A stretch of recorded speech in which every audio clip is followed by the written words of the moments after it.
నేను డాక్టర్ జగదీష్ కుమార్ కనుకుంట్ల నా సతీమణితో డాక్టర్ సాహితీ ప్రియతో నేడు వరంగల్కి విచ్చేశాము. ఇక్కడ తెలంగాణకి ఇంద్రకీలాద్రిగా భావించగలిగే భద్రకాళి టెంపుల్కి విచ్చేయడం జరిగింది. మేము ఎందరికో మా హాస్పిటల్స్లో ఎన్నో ప్రాబ్లమ్స్ని ట్రీట్ చేస్తుంటాము.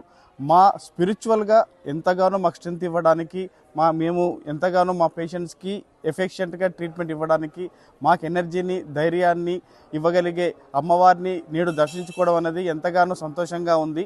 మా కుటుంబ సమేతంగా మేము ఇచ్చటికి విచ్చేసాము. ఇక్కడ జై స్వరాజ్య టీవీ వాళ్ళు కలవడం జరిగింది. వారు ఎందరికో ఎన్నో హెల్త్ పరంగా సంబంధాలను వీడియోస్ ఎన్నో చేసి ప్రజలకి ఎంతగానో హెల్త్ పరంగా ఇన్ఫర్మేషన్ ఇస్తుంటారు. వాళ్ళు ఈ విధంగా అందరికీ సమాజానికి సేవ చేస్తూ ఉన్న వాళ్ళు ఇక్కడ కలవడంతో వాళ్ళకి ఈ విధంగా చెప్పడం అనేది అనుకున్నాము. భద్రకాళి అమ్మవారి దర్శనం అనంతరం మీ యొక్క ఫీలింగ్స్? నేడు తెలంగాణ ఇంద్రకీలాద్రిగా భావించగలిగే భద్రకాళి టెంపుల్ అమ్మవారిని దర్శనం చేసుకోవడం వల్ల ఎంతగానో ఆనందంతో నేడు మేము తెలంగాణ ఇంద్రకీలాద్రిగా భావించే భద్రకాళి టెంపుల్కి దర్శించుకోవడం జరిగింది. అమ్మవారిని దర్శించుకోవడం తర్వాత మాకు కలిగిన ఆనందం, దానివల్ల కలిగిన ఎంతగానో స్పిరిచువల్ హ్యాపీనెస్ వల్ల ఎంతగానో సంతోషంగా ఉంది.